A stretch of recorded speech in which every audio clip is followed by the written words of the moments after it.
કોવિડની ખાલી વાતો નથી હો, સાચે થઈ રહ્યો છે, જેન્યુઇનલી થઈ રહ્યો છે. 109માંથી અમદાવાદમાં ઓલરેડી ગઈકાલે 190 કેસીસ થઈ ગયા છે. અને હું એટલા માટે તમને કહી શકું છું બિલકુલ કોન્ફિડન્સ સાથે કે સાચે થઈ રહ્યો છે, કારણ કે મારા ઘરમાં મારા ફેમિલી મેમ્બરને થયો છે. મારા ઘરમાં જેને થયો છે એના એક મિત્ર દિલ્હીથી આવેલા અને એમની અંદર સિમ્ટમ્સ હતા. એમણે ત્યાં RT-PCR કરાવડાવ્યો અને નેગેટિવ આવ્યો, એટલે ટ્રાવેલ કરીને અહીંયા આવ્યા અને પછી આ બધા જ્યારે મળ્યા ત્યારે ઘરે પાછા આવ્યા પછી એક દિવસ પછી મારા ફેમિલી મેમ્બરને એ સિમ્ટમ્સ ફીલ થયા, એટલે કોવિડ ટેસ્ટ કરાવ્યો.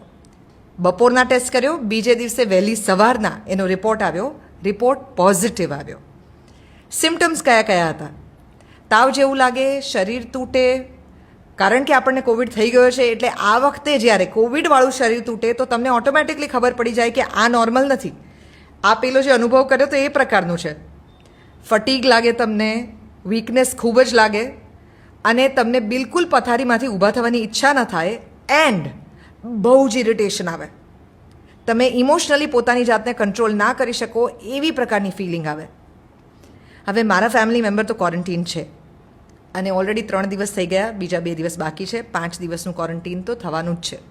આ વખતે પણ ડૉક્ટર્સ કહી રહ્યા છે કે સિમિલર દવાઓને રિપીટ કરવાની છે કે જે પહેલાં કરી હતી. સમજવાની વાત એ છે કે આ છે અને જેમ બીજા બધા ડૉક્ટર્સ કહી રહ્યા છે એમ જેવી રીતે ફ્લૂ આપણી વચ્ચે આપણા વાતાવરણમાં રહે જ છે, એમ હવે કોવિડ પણ આપણા રોજિંદા જીવનનો ભાગ છે. પણ એ જ્યારે થાય ત્યારે બીજાને ન થાય એના માટે શું શું પગલાં લેવા જોઈએ એની અવેરનેસ આપણામાં ઓલરેડી છે. એકવાર ફરીથી એની સિરિયસનેસ સમજવા માટે આપણે નવી કોવિડ વિશેની મોક ડ્રિલની જરૂર છે નહીં ને? આપણે પ્રિપેર્ડ રહીએ અને એલર્ટ રહીએ, સેફ રહીએ અને હેલ્ધી રહીએ.